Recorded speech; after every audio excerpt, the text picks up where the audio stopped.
Welcome to Natural Selection 2. This tutorial will introduce you to basic gameplay. Other tutorials will cover more advanced topics, but this one will be enough to get you started. NS2 is a team-based multiplayer shooter that pits the human marine frontiersman against the animalistic alien Kara. Team sizes range from 4 to 12 players on each side. One player on each team plays as the commander and looks down on the battlefield from a strategy perspective. Each team starts at a random location on the map. The Marines start with a command station and the aliens a hive, each of which protect their team's commander. The goal of the game is to eliminate this primary base structure. Throughout each map you will find resource points. Commanders can place structures on these points to collect resources. Each team has a pool of team resources. The commander can spend team resources to drop structures, research upgrades and unlock new weapons, and anything else that affects the team as a whole. Each individual player has their own separate personal resource pool.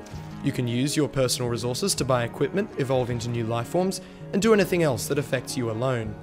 You will also find tech points throughout each map. These are special areas where Marines can build new command stations and aliens can grow new hives. Some special tiers of upgrades can only be unlocked when your team holds more than one of these points. To learn a map and set up your controls in an offline setting, click Training, then Explore mode. Choose a map, then click Explore. This starts a single player game with bases built and all technology unlocked. It will let you learn the map, play with different weapons, view descriptions of structures, try different classes, and even see what it's like to command, all without any enemies to interrupt you. When you're ready to play your first game, click play and then wait for the browser to refresh. You can filter servers via the bar at the top of the browser. After selecting one, click join. You can also click quick join, which will connect you to a well-populated server with a decent ping. Once you connect, you'll be in the ready room. The ready room is a place where players hang out between games. From the ready room you can join a game in progress by walking through the marine or alien doors. You can also watch the game in progress by walking through a spectate door, or join a random team through the random door. Let's run through the basics of playing as a marine. As a marine you spawn at an infantry portal structure. These structures are vital. Protect them. You can move with the W, A, S and D keys. Press space to jump, left control to crouch, F for a flashlight, and hold down C for a large map. Hold W and shift simultaneously to sprint. Your health and armor are shown in the lower left and minimap in the upper left.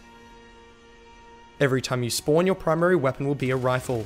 Left mouse to fire, right mouse to perform a rifle bash, and R to reload. Press 2 to access your secondary weapon, a pistol. It does very high damage per shot and is accurate to a great range. Press 3 to access the switch axe, which is great for destroying alien structures or being a badass when you're out of ammunition. If you are hurt or out of ammunition, you can ask your commander for health or ammo packs by pressing the X key. Your commander will be busy and may be conserving team resources, so they may not always answer your request. If you are near an armory, you can stand close to it to refill all health and ammunition at no cost to your team. At the armory, you can also buy new weapons that your commander has researched. The amount of resources you have available for purchasing weapons is displayed in the lower right of your head-up display, and when in the armory menu, the upper right of the purchase screen. When the Marine commander drops structures, Marines on the ground must build them. The structure will glow blue before construction begins. To build it, stand by it and hold the E key. All Marine structures except the command station require power. Each room has a power point which you can build by holding E. If aliens destroy this power point, the lights and structures in this room will power down and everything will stop working. To restore the power you can rebuild it by pressing E. If you have a welder, you can repair it much faster. Now let's check out the alien side. Aliens hatch out of eggs that are generated by the hive. The hive is the glowing structure that is hanging from the ceiling. The alien commander is inside this structure, watching and directing the game from above. You can learn more about being the alien commander in a more advanced tutorial. You will always spawn as a skulk, which sees the world through its mouth. Your health and armor are displayed in the lower left and your ability energy is in the lower right. If you are wounded, you will slowly regenerate. You can also stand near a hive to heal more quickly. To move, use the W, A, S and D keys. Unlike Marines, you're not bound to spend all your time on the floor. The skulk can run on the walls and ceilings.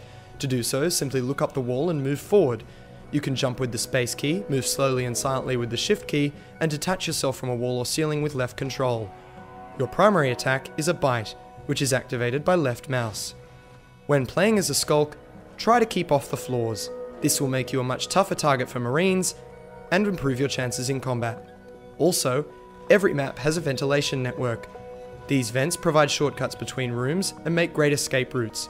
Using these vents and your speed, you can become a deadly ambush machine. Press the B key to open the evolution menu. There are 5 alien life forms: the Skulk, Gorge, Lurk, Fade, and Onos. You can evolve into any life form at any time, provided you have sufficient personal resources. Life forms for which you have insufficient resources appear red. First, click on the life form you wish to evolve into. Next, select any traits you wish to add to your life form. Throughout the game, the commander will research new traits, such as extra armor or more speed. Once you have selected your traits, click Evolve. You are vulnerable while inside your egg, so be sure to evolve in a safe place. The green goop all over the place is infestation. This infestation grows out from cysts, which the commander can link up in chains around the map. All alien structures, except for hives, require infestation to be built. If a cyst chain is destroyed and a patch of infestation no longer connected to a hive, it will start to recede. If a structure is no longer on infestation, it will take damage and ultimately die. Time to close off and recap. Your primary goal as an alien is to destroy all marine command stations. As a marine, your goal is to kill all alien hives. In order to overcome the enemy, your team can build structures, research upgrades, evolve new traits, and acquire new weaponry. The more resource points you control, the more new toys your team will be able to afford, and the greater your edge over the enemy will be. Before you head out for your first battle, remember these tips. A lone marine is a dead marine. Stick together with other marines and look for orders from the commander. As a skulk, use the walls and vents around you to evade, flank, and surprise your enemy. Pay attention to your hive site to coordinate attacks with your teammates. NS2 is a team game. The best teams communicate constantly, and they have the most fun too. Control resource points, defend your base, listen to your commander, find the heart of the enemy threat, and destroy it.